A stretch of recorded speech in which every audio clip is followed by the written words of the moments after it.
राजस्थान में लोकसभा चुनाव के दौरान भाजपा को इस बार करारा झटका लगा है।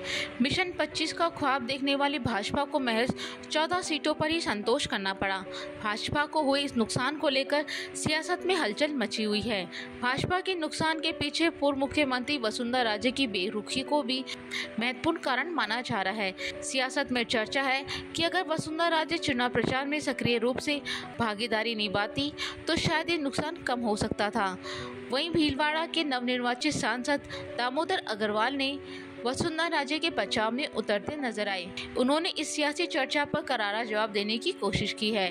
दामोदर अग्रवाल ने वसुंधरा राजे के पक्ष में जो तर्क दिया उसे सियासत में जमकर चर्चा की जा रही है। दामोदर अग्रवाल ने मीडिया से बातचीत करते हुए वसुंधरा राजे के बचाव करते हुए नजर आए।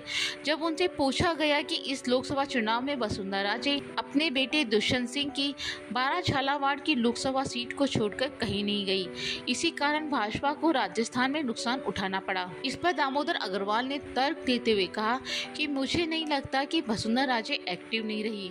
अगर एक्टिव नहीं रहती तो दुष्यंत इतने बड़े मतों से नहीं जीतते। उन्होंने वसुंधरा राजे का बचाव करते हुए कहा, कोई भी व्यक्ति पहले खुद की जीत पर फोकस करता है।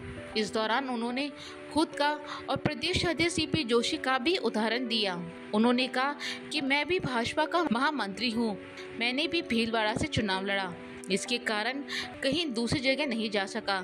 इसी तरह सीपी जोशी ने भी अपनी ही सीट पर ज़्यादा ध्यान दिया। दामोदर अग्रवाल के दिए बयान के बाद जमकर सियासत में चर्चा शुरू हो गई है। राजनीति जानकार इसके अपने कई मायने निकाल रहे हैं। चर्चा है कि वसुंधरा राजे तो राष्ट्रीय स्तर के नेता है, ऐसे में उनके बेटे दुष्यंत सिंह की सीट के अलावा भी राजस्थान की अन्य सीटों पर भी फोकस किया जाना चाहिए था। रही बात दामोदर अग्रवाल के बयान की, तो उनका कद वसुंधरा राजे से कम ही है। ऐसे में दामोदर अग्रवाल ने वसुंधरा राजे को लेकर जो तर्क दिया उसे राजनीतिक जानकार भी सहमत दिखाई नहीं दे रहे हैं।